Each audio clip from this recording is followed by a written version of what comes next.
गुरुदेव और माँ गायत्री के चरणों में कोटि कोटि नमन। आप सभी को प्रणाम। पूज्य गुरुदेव के 3 दिव्य उपास्य थे और उनके 3 महान वरदान थे। आइए जानते हैं कौन थे वो उपास्य और कौन से थे वो वरदान। माता पिता और गुरु को 3 देवताओं की संज्ञा दी गई है। माता को ब्रह्मा, पिता को विष्णु और गुरु को शिव कहते हैं। इन तीनों का लाभ जिसे मिल गया समझना चाहिए उसने तीनों लोगों की संपदा प्राप्त कर ली। भौतिक देहधारी प्रतीक प्रतिमा वाले माता पिता और गुरु का भी महत्व है। फिर दिव्य सत्ता संपन्न इन त्रिदेवों का तो कहना ही क्या है। गुरुदेव के शरीरधारी पिता उनको 12 वर्ष में छोड़कर स्वर्ग सिधार गए थे। माताजी गत वर्ष तक जीवित रहीं।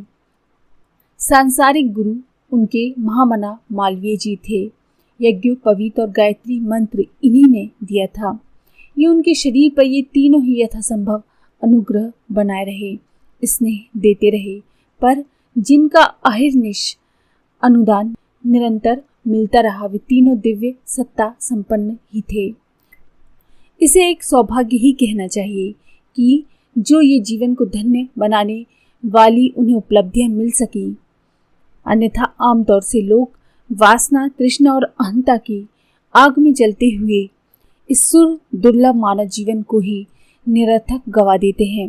गुरुदेव के माता पिता ने स्वयंभू मनु और शत्रुपा रानी की तरह तप साधना की थी, ब्राह्मणोचित जीवन जिया था और भगवान से एक ही प्रार्थना की थी कि वे एक ऐसा पौधा लगाना चाहते हैं जो अपनी छाया और सुषमा से इस विश्व उपवन की शोभा बढ़ाने में समर्थ हो सके। अपने लोभ मोह के लिए नहीं, उन्हें विश्व मानव के चरणों में एक श्रद्धांजलि के रूप में किसी प्रतीक की कामना थी, सो भगवान ने पूरी कर दी। एक संस्कारवान आत्मा जो जन्म जन्मांतरों से अपने कषाय कलमशों को धोने में संलग्न थी, लाकर उनकी गोद में रख दी। आत्मा जन्मी कुलीन ब्राह्मण परिवार की उच्च परंपराओं में लालन पालन हुआ। खेलकूद के दिन ही चल रहे थे कि एक दिन अनायास ही घर से निकल पड़े। भारी खोजबीन हुई। गांव से 5-6 मील दूर स्टेशन पर पकड़े गए। पूछा गया तो कहा, हमारा घर तो हिमालय है, वहीं जाना है। यहाँ रहकर क्या करेंगे। 8 वर्ष के बालक से निकली ये बातें महत्वहीन समझी गई। उन्हें धमकाया भी गया। तब किसी को पता न था कि ये कोई हिमालय का बिछड़ा प्राणी है जो वहीं जाने की लौ लगाए हुए है और वहां जाकर ही रहेगा। 3 देवता, 3 संरक्षक उन पर छाया करने लगे और सहायता देने लगे। माता के रूप में उन्हें गायत्री माता का, कामधेनु का पैपान करते रहने का अवसर मिला। पिता के रूप में हिमालय, गुरु के रूप में एक ऐसे सिद्ध पुरुष जिन्हें वे अति मानव, देव, सत्व और ब्रह्म प्रतीक मानते थे। शब्दों में वे उन्हें मार्गदर्शक कहते हैं, कभी मौज आ जाए तो उन्हें मास्टर भी कहते हैं। यही है उनके 3 सहायक, संरक्षक, प्रेरक, अभिभावक। उन्हें वे अमृत, पारस और कल्प वृक्ष भी कहते हैं। गायत्री मंत्र अमृत है जिसे पाकर उनकी सत्ता अजर अमर और देव तुल्य हो गई। हिमालय का पारस स्पर्श करके वे उतने ऊंचे उठ सके। कल्प वृक्ष हैं उनके मार्गदर्शक जिन्होंने अपनी शताब्दियों की साधना शक्ति का उपयोग करने की पूरी छूट दी हुई है। उस कल्प वृक्ष की छाया में बैठ सकने के कारण ही वे ऐसा और इतना अद्भुत प्राप्त कर सके जिसे सुनकर अवाक रह जाना पड़ता है।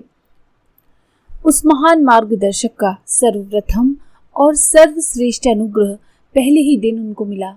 वो एक आदेश के रूप में था जिसके अनुसार उन्हें गायत्री मंत्र के माध्यम से 24 वर्ष तक तपश्चर्या करने को कहा गया। भौतिक दृष्टि से इसे हानि माना जाना चाहिए क्योंकि उसमें प्रायः सभी सुविधाओं और हंसी खुशी की परिस्थितियों का अपहरण कर लिया गया था। सांसारिक दृष्टि से गुरु कृपा, देव कृपा वो है जिससे धन, पद, वैभव, यश, स्वास्थ्य, परिवार आदि की वृद्धि हो। आमतौर से वरदान, आशीर्वाद यही मांगे भी जाते हैं। बड़प्पन ही लक्ष्य होता है। महानता की बात सोचता कौन है, पर जिन्हें बारीकी से सोचना आता है वे जीवन का लक्ष्य, स्वरूप और महत्व समझते हैं। मार्गदर्शक को यही उचित लगा, जीव का कल्याण और विश्व हित इसी में देखा। वे तप साधना का आदर्श ही नहीं, अटूट विश्वास और प्रचंड साहस देकर भी चले गए।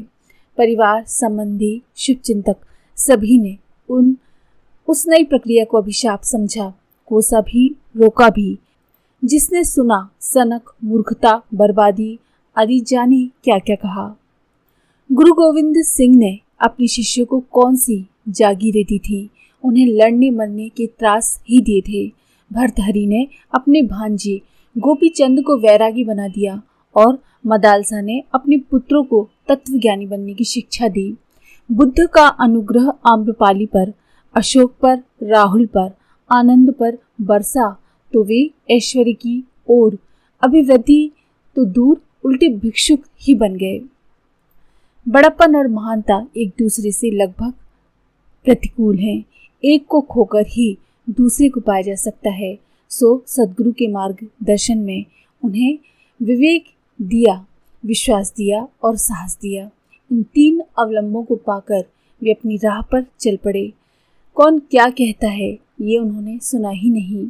महानता की राह पर 45 वर्ष तक उंगली पकड़कर छोटे बच्चे को चलाते आ रहे उनके मार्गदर्शक की कृपा को सराहा जाए या शिष्य की समर्पण भरी निष्ठा को। गुरुदेव ने अपना तप, आत्मबल शिष्य पर उड़ेल दिया और शिष्य ने अपना आपा अस्तित्व ही उन्हें समर्पित कर दिया। तन तो तुच्छ है, अपनी कोई इच्छा तक शेष नहीं रहने दी। जो मार्गदर्शक की इच्छा वही अपनी, तर्क वितर्क की कोई गुंजाइश नहीं। कप्तान का अनुशासन मानने एवं बनाने में सैनिक हिचक सकता है, पर वे तो कठपुतली मात्र रह गए, इशारों पर नाचे। बांसुरी वही अलापती है जो बजाने वाला तान स्वर छोड़ता है। इस समर्पण ने उन्हें अपने मास्टर का सब कुछ प्राप्त कर सकने का अधिकार दे दिया। इसे आध्यात्मिक विवाह कह सकते हैं। सुना है जल में कृष्ण ने स्नान करती हुई गोपियों के चीर हरण किए। गुरुदेव के साथ भी यही बीता। उनके मास्टर ने उन्हें सच्चे अर्थों में नग्न निवस्त्र कर दिया। अपना कहलाने जैसा उनके पास कोई पदार्थ तो क्या शरीर भी नहीं, मन भी नहीं, भावना भी नहीं, कामना भी नहीं, कुछ भी नहीं। इस अवधूत स्थिति में उन्हें वो मिला जिसे अहिंसा से संजोए रहने वाला 1000 जन्म में भी प्राप्त ना कर सकेगा। आज के लिए इतना ही।